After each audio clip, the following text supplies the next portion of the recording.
Henry Cavill and Amazon sign a huge Warhammer deal. Hackers leak a ton of data from Insomniac, and it turns out the day before wasn't just a scam, it was something much, much worse. I'm Ash Dixon, and this is GINX News. Henry Cavill is at it again. Everyone's favourite nerd slash actor slash all-round lovely bloke is bringing another one of his favourite properties to the screen, and this time it's one he's really into. Warhammer 40,000. That is my jam. I have been into it since I was 10.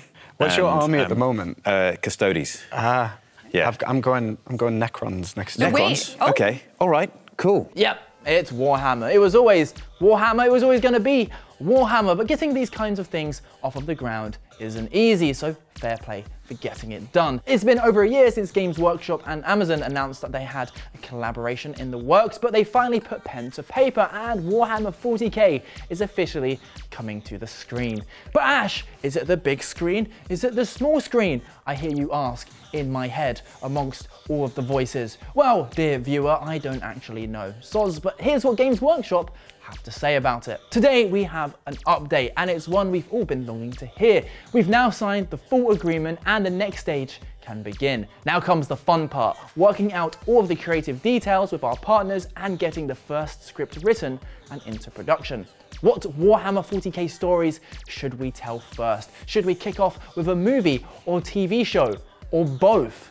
Whoa, and I'm like, both? Henry, you legend, make it so! Cavill's been signed on to exec produce the adaptation or adaptations, and it shouldn't come as a surprise that he'll be appearing in them too. I mean, look at him. He's certainly got the build to play a Warhammer character, and he's rather easy to look at. It's obviously way too early to say who or what he'll be playing, you know, we don't even know what the story will be. Hell, they might even make up a whole new narrative with new characters, although I kind of hope they don't do that. But we can speculate, so that's exactly what I'm gonna do. Maybe he'll play Guilliman, the Avenging Sun, in some kind of Dark Imperium show. Or maybe he can play Commissar Gaunt. Everyone loves him. He doesn't have to be able to cast spells or have superhuman abilities. He's just a good dude, just like our pal Henry. But if I was to put my mortgage on it, and when I say mortgage, I mean my meal deal, because cost of living crisis, it would be Captain Titus. He's featured in the novels, comics, and the Warhammer Space Marine games, and with a Space Marine sequel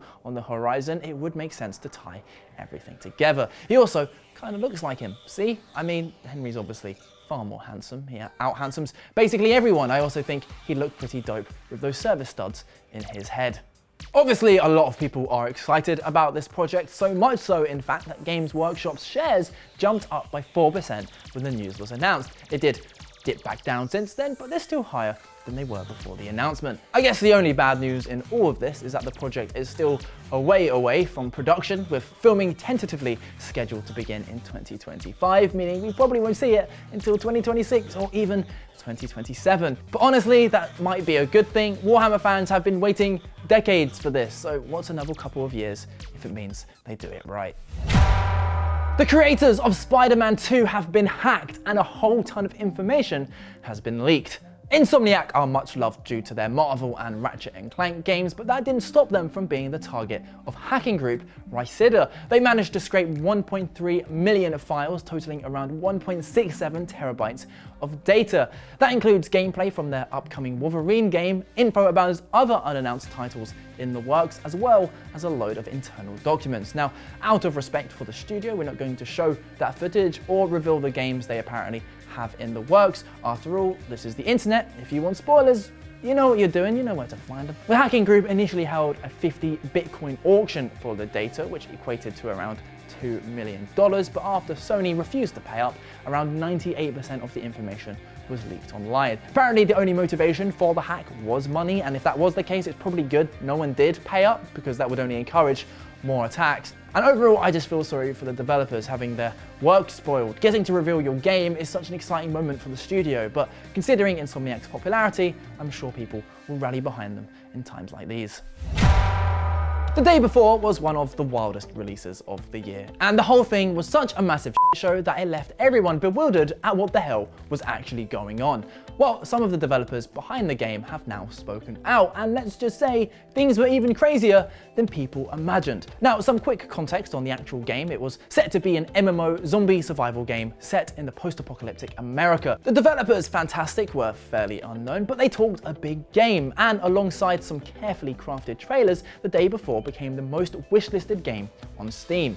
Now, lots of different stuff went down, copyright problems, delays, plagiarism claims, but things all came crashing down when it finally went into early access earlier this month. Turns out it was now an extraction shooter. Nearly all of the assets were from the Unreal store, and the whole thing was just a massive buggy mess. And such a dumpster fire was never going to go down well. There was a huge backlash, mass refunds for everyone, and within just 3 days, both the game and the studio that made it were gone. And so, a mystery was born. You see, Fantastic, despite supposedly being a Singapore-based company, was run by 2 Russians, the Kotovtsev brothers.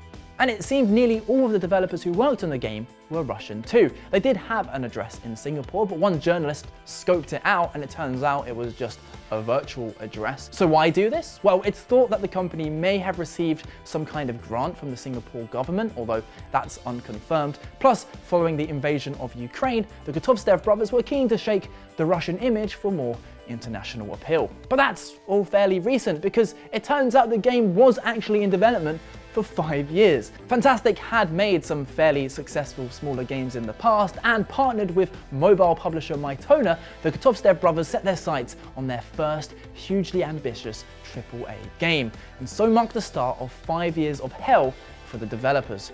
You see, the Kotovtsev brothers weren't natural leaders. They were impulsive, egotistical, and indecisive. That's according to the people that made the game. They say the game was remade from scratch 3 to 4 times. In fact, around 500 gigabytes of source code was created in total for the day before, yet only a tenth actually made it into the release. The problem was, the Kotovtsev brothers had no sense of what it took to actually make a game. At first, the game was meant to be a single player experience. Well, they rocked up one day and suddenly decided it was an MMO, you know, something totally different to develop. They would go away, play other titles, and then suddenly demand that the day before copy elements from those games, even if that was already finished and functional in the day before. The interface was redrawn from scratch 5 times, and apparently the jump mechanics were redone nearly 50.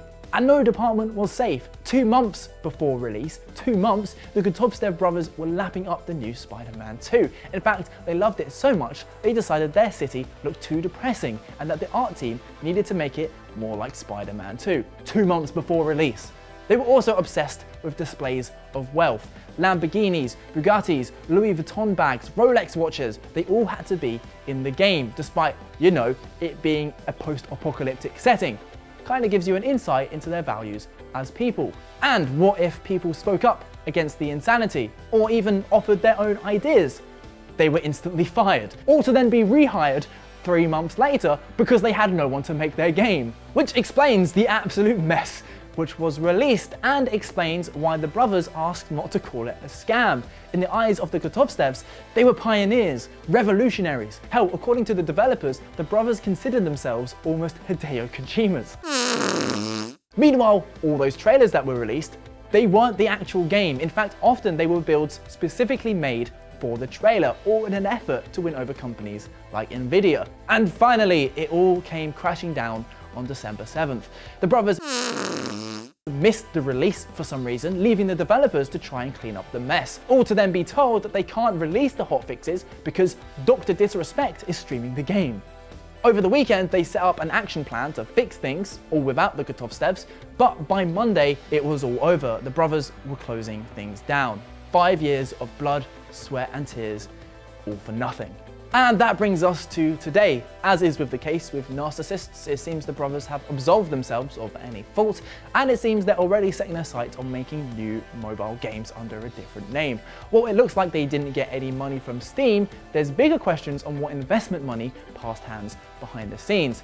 And overall, it just circles back to the age-old mantra: if something is too good to be true, it probably is, even if it's a zombie game on Steam.